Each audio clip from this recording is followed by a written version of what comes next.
પડદો ઉઠી રહ્યો છે અને સ્પોટલાઇટ સીધી આવી રહી છે જ્ઞાનના મંચ પર. આજે આપણે એક એવી કળાની વાત કરવાના છીએ, એવી કળા જે વાર્તાઓ કહે છે, આપણી સંસ્કૃતિને જીવંત રાખે છે અને ખબર છે, સમાજને પોતાનો અરીસો બતાવે છે. ચાલો સાથે મળીને આ દુનિયાને સમજીએ. તો આ વિશ્વ નાટ્ય દિવસ એ ખરેખર છે શું?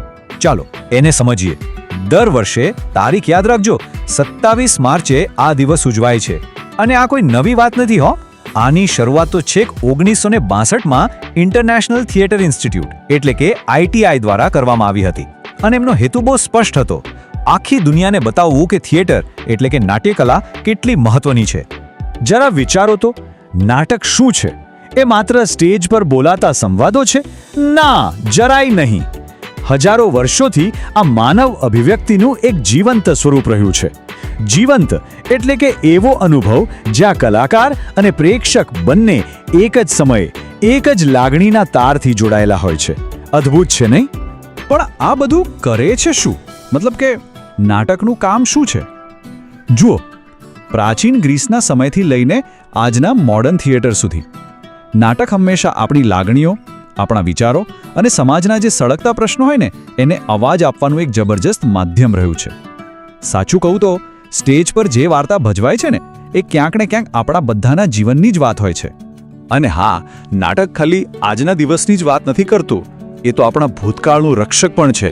વિચારો, આપણી પરંપરાઓ, આપણી સંસ્કૃતિ, આપણો ઇતિહાસ, આ બધું કોણ જીવંત રાખે છે? નાટક. એક જીવંત પુલ જેવું છે જે આપણી વાર્તાઓ અને આપણા મૂલ્યોને એક પેઢીથી બીજી પેઢી સુધી પહોંચાડે છે.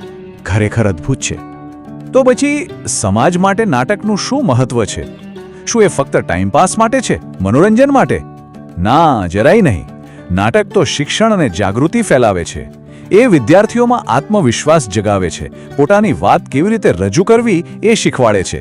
અને સૌથી મોટી વાત, જ્યારે સમાજમાં કોઈ મોટા બદલાવની જરૂર હોય ને ત્યારે આ જ નાટક એક બહુ શક્તિશાળી હથિયાર બનીને સામે આવે છે.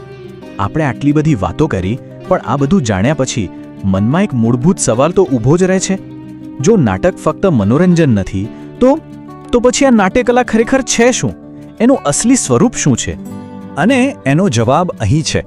આ એક વાક્યમાં જ નાટકનો આખો સાર સમાયેલો છે કે નાટ્યકલા એ માત્ર મનોરંજન નથી, એ સમાજનું પ્રતિબિંબ છે. એક એવો અરીસો જે આપણને આપણો જ ચહેરો બતાવે છે, આપણી સારી વાતો, આપણી ખામીઓ, આપણી સફળતાઓ અને આપણી નિષ્ફળતાઓ.